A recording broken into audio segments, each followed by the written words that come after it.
Hi, it's Mike Petoskey with CMD Wellness. Today we're continuing on our series on what is first aid according to OSHA.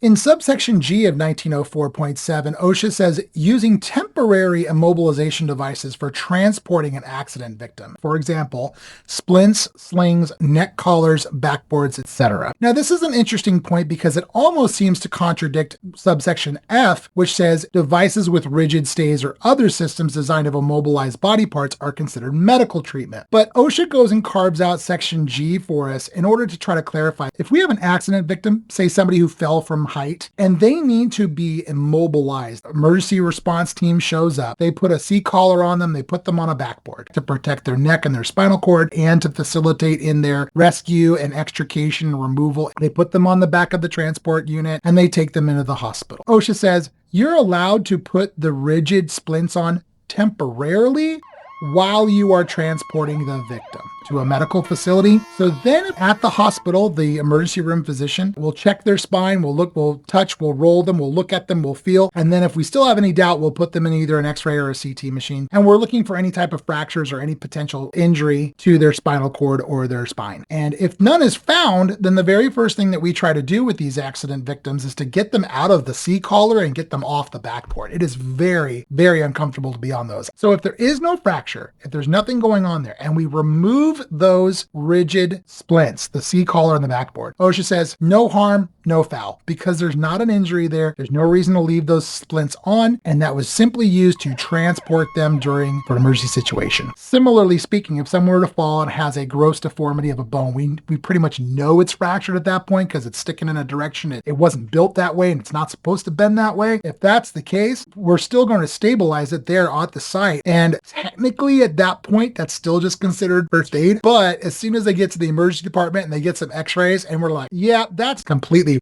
out of place. At that point, we're back to medical treatment again because we're going to have to do something about it. We can't just leave it like that. Typically speaking, if our emergency response team puts them in some kind of rigid splint, backboard C-collar, arm, leg splint, ankle splint, something like that, that would still be considered first aid as long as we find out down the way after some diagnostics that we don't need to do any further medical treatment, then we're fine. Turns out that we need to do further medical treatment, then yeah, we did first aid up to that point, but now it's still a medical treatment case. If there's a fracture, it's probably a recordable injury. If you have any questions on this or any other OSHA related topics, please follow us at cmdwellness.com.